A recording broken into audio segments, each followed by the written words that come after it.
नमस्कार. या क्षणाची सर्वात मोठी बातमी. अखेर दोन्ही पवार एकत्र येणार. स्वतः अजित पवारांनी केला खुलासा. राजकीय वर्तुळात एकच खळबळ. उपमुख्यमंत्री अजित पवार नेमकं काय बोललेत पाहूया. तिथं सगळे आम्ही एकत्र जमतो आणि त्याच्यातले बरेचसे प्रश्न मार्गी लावतो, परंतु आज तिथं गर्दी जास्त प्रतिसाद लोकांनी दिला आणि मला दुपारी 2 वाजेपर्यंत मी तो वेळ दिलेली होती. त्याच्यामुळे बाकीचे सगळे अर्ज मी त्यांचे स्वीकारलेले आहेत. मी त्याच्यामध्ये माझ्या ऑफिसचे काही अधिकारी आणि आपले जिल्ह्यामध्ये काम करणारे काही म्हणजे अधिकारी असं एकत्र बसून ते बाकीचे सगळे कामं त्या कामाचा निपटारा करण्याचं मी ठरवलेलं आहे. आणि त्याच्यामध्ये अण्णा बनसोडे पण माझ्याबरोबर होते, बाकीचे पण सहकारी माझ्याबरोबर होते आणि तशा पद्धतीनं तो कार्यक्रम आम्ही तिथं पार पाडला.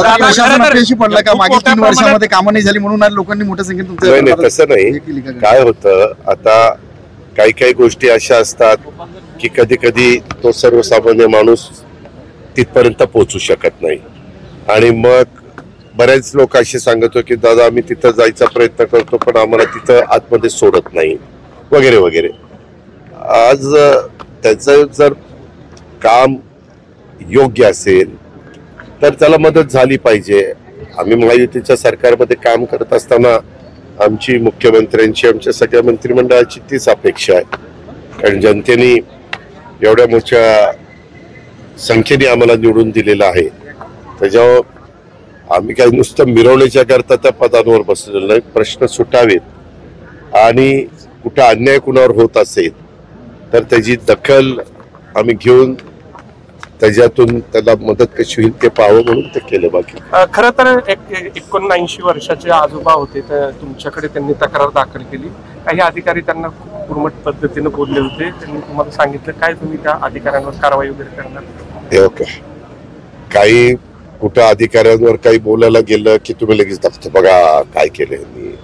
पुन्हा एकीकडे दुसरीकडनं म्हणता त्या 79 वर्षाच्या व्यक्तीशी ते चांगलं बोलले नाही त्यांच्यावर काय कारवाई करणार.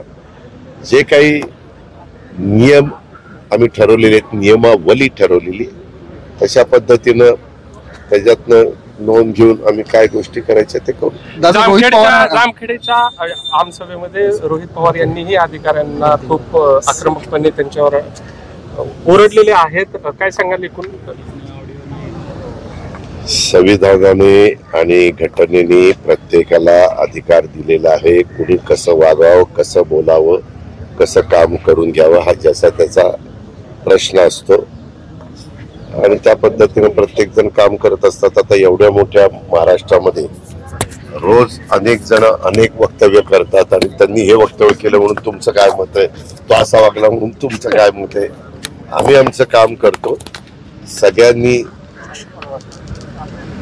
योग्य पद्धतीने जी महाराष्ट्राची संस्कृती आहे किंवा सुसंस्कृत महाराष्ट्राच्या संदर्भामध्ये कसं वागलं बोललं पाहिजे हे आपल्याला चव्हाण साहेबांनी जी शिकवण दिलेली त्या रस्त्याने गेले तर त्याचा जास्त उपयोग होईल असं मला वाटतं. नाशिकमध्ये काही पत्रकारांवर हल्ला झालेला आहे. कधी त्र्यंबकेश्वर मध्ये 4-5 पत्रकारांवर हल्ला झालाय. पार्किंगच्या वादातून झालं. मी माहिती घेतो काय होतं. तुम्ही पत्रकार मित्र, आता मला मगाशी जरा काम होतं तर काही कामं चाललेली आहेत त्याच्याबद्दल नागरिकांचं मत वेगळं होतं, अधिकाऱ्यांचं वेगळं होतं. म्हटलं समक्ष जाऊनच बघावं म्हणून मी तिथनं निघालो. वास्तविक पत्रकारितेचं काम पत्रकार मंडळी करतात, त्यांना त्यांचा अधिकार आहे आणि त्यामध्ये असं कधीच कुणी कायदा हातात घेण्याचा प्रयत्न हा करता कामा नये. नक्की काय झालं, संदीप कर्णिक तिथं CP आहेत आणि बाकीचे पण SP आहेत. आता कुणाच्या हातीत झालं ते मी लगेचच गाडीत बसल्यानंतर पाहतो, विचारतो आणि ज्याची कुणाची चूक असेल त्याच्यावर कारवाई करण्याच्या सूचना. दाम्पत्याची नाही का वीजबाधेतनं मृत्यू झालेला आहे. कुठे? पुसद तालुक्यात, महागाव तालुक्यात शेतकरी आहे. पोळ्याच्या दिवशी घटना घडलेली आहे. पोलीस तक्रारच म्हणजे घेत नाही. श्रावणी पोळा का भाद्रपदातला पोळा? आता भाद्रपद पोळा अरे झाला. भाद्रपद पोळा उद्या आहे, शाणे. नाही सॉरी श्रावणी. हा. तर अरे मी शेतकरी, मला कधी कुठला पोळा चालला? तक्रारच घेत नाही. ऐका, थांबा ना. त्याच्यामध्ये मी पत्रकार मित्रांनो, तुम्हाला तर अनेक ठिकाणून बातम्या येत असतात. आम्ही असतो आमच्या कामात. मी सकाळपासून त्या कामात होतो, तिथून इथं आलो. मगाशी तुमच्याशी बोलता आलो नाही म्हणून तुम्ही इथं आल्यानंतर तुम्हाला आम्ही बोलण्याची तुमची इच्छा होती, मी पण तिथं बोलतोय. मी माहिती घेऊन त्याच्याबद्दलचं सांगेन. वास्तविक काय नक्की झालंय, कशा पद्धतीने झालंय, कोण त्याला जबाबदार आहे, कशामुळे विषबाधा झाली, हे जरा पाहावं लागेल. आणि ज्याचं कुठं चुकलं असेल कुणाचं त्याच्याबद्दल ऍक्शन घ्यावी. दादा, आपण परिवार मिलनच्या माध्यमातून बऱ्याच नगरसेवकांची किंवा माजी पदाधिकाऱ्यांची भेट घेणार आहे. एकूण महापालिकेची तयारीच्या दृष्टीनं या भेटीगाठी अरे आहेत असं बाबा, राजकीय पक्षामध्ये तुम्ही काम करत असता त्यावेळेस सगळ्याच गोष्टीची तयारी त्यांना ठेवावी लागते. संपर्क ठेवावा लागतो, लोकांच्या अडीअडचणी समजून घ्याव्या लागतात. मी तर अनेक वर्ष या शहराचं प्रतिनिधित्व नेतृत्व केलेलं आपण सगळ्यांनी पाहिलेलं आहे. इथल्या नागरिकांनी अनेक निवडणुकांमध्ये मला 25 वर्ष मनापासून पूर्ण पाठिंबा दिलेला होता, हे आपण पाहिलेलं आहे. 2017चा अपवाद वगळता. त्याच्यामुळं ह्या शहराच्या सर्वांगीण विकासामध्ये माझ्या परीनं मी काय काम केलेलं आहे हे अनेकांना माहिती आहे. त्याच्यामुळे मी संपर्क साधण्याच्या दृष्टिकोनातनं आणि गाठीभेटी घेण्याच्या करता मी आलेलो आहे. परिवार मिलन आपण करतोय, सगळ्यांना एकत्रित करण्याचा प्रयत्न करतोय. दुसरीकडे एक चर्चा जोमानं सुरू आहे की पवार कुटुंबियांचं राजकीय मनोमिलन सुद्धा हवं. अनेक कार्यकर्ते जे आहेत ते दोन्हीकडचे वेळोवेळी ही मागणी करतात, तर ते पण मनोमिलन होण्याची काही शक्यता आपल्याला ते उत्तर देतात, सजेशन फॉर ऍक्शन.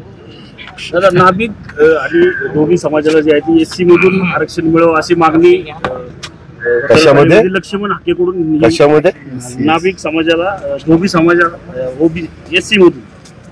तुम्हाला एक सांगू का पत्रकार मित्रांनो, मी आपल्याला अतिशय स्पष्टपणे सांगतो, एससी आणि एसटी मध्ये समावेश करण्याचा अधिकार हा पूर्ण केंद्राचा आहे, पूर्णपणे केंद्राचा आहे. त्याच्यामध्ये अनेक घटकाला अनेक ठिकाणी सहभागी करून घ्यावं, समावेश करून घ्यावा, आरक्षण द्यावं वाटतं. तो त्यांचा अधिकार आहे मागणी करण्याचा. कायद्याच्या नियमाच्या चौकटीमध्ये बसून इतरांच्यावर पण अन्याय होणार नाही त्याबद्दलची काळजी घेऊन सरकारमधले सहकारी तशा पद्धतीचा निर्णय घेत असतात. तुम्हालाही माहिती आहे की अनेक वर्ष अनेक प्रकारच्या मागण्या ह्या चालू असतात, त्याच्यातलाच हा भाग आहे. नाशिक मधून देखील आता बंजारा समाज देखील पुढे आलेला आहे. एससी मध्ये त्यांना देखील समाविष्ट करण्यासाठी आंदोलन सुरू एससी नाही, एसटी. मग जरा माहिती घेऊन जयंतराव पाटलांना वेळोवेळी भाजप टार्गेट करते. नाही रे बाबा, त्याबद्दल सगळं काही काल उत्तरं दिली गेली. मुख्यमंत्र्यांनी जे सांगायचं ते सांगितलेलं आहे, सगळं मला जे बोलायचं ते बोललेलं तुम्ही सगळ्या महाराष्ट्राने बघितलेलं आहे. त्याच्याबद्दल आता काल त्या गोष्टीचं उत्तर दिल्यानंतर पुन्हा तोच विषय काढणं बरोबर. संजय राऊत असे म्हटले की जाणीवपूर्वक त्यांना टार्गेट केलं जाते का तर त्यांना भाजपमध्ये घ्यायचे. असं काय, जर कुणाला कुठल्या पक्षात घ्यायचं असेल तर असं टार्गेट करून कोणी जाणार आहे? कठीणच आहे. उद्या पुन्हा एकदा भारत पाकिस्तान मॅच होते, तुमचं काय म्हणणं? शुभेच्छा भारतीय संघ. अरे बाबा, मी मागच सांगितलेलं आहे, त्याच्यामध्ये 2 मतप्रवाह देशातल्या नागरिकांचा आहे. कारण मधल्या काळामध्ये जी घटना जम्मू काश्मीरला घडली त्याच्यातून काही वर्गाचं मत वेगळं आहे की बाबा अशांच्या बरोबर खेळू नये. क्रीडा क्षेत्रामध्ये काम करणारा जो वर्ग आहे, क्रीडा रसिक जो आहे, त्यांचं मत त्याच्यामध्ये वेगळं आहे. अशा 2 मतप्रवाह आहेत. शेवटी प्रत्येक गोष्टीला 2 बाजू असतात आणि त्याच्यातनं कुठलंही काही मत व्यक्त केलं की लगेच तो दुसरा म्हणतो यांनी असं कसं काय मत व्यक्त केलं. आता त्याचा अधिकार आहे. शेवटी जी काही घटना जम्मू काश्मीरमध्ये घडलेली आहे आणि ज्या लोकांना त्याच्यामध्ये स्वतःचा जीव, निष्पाप लोकांना कारण नसताना त्याच्यामध्ये गमवावा लागलेला आहे, त्याचं दुःख सगळ्या भारतीयांनाच आहे आणि म्हणूनच त्याचा बदला पहिली मॅच आपण त्या जिंकून ठिकाणी घेतला. म्हणजे केंद्र सरकारने त्याच्यामध्ये पंतप्रधानांनी पुढाकार घेऊन त्या सगळ्या गोष्टी झाल्या.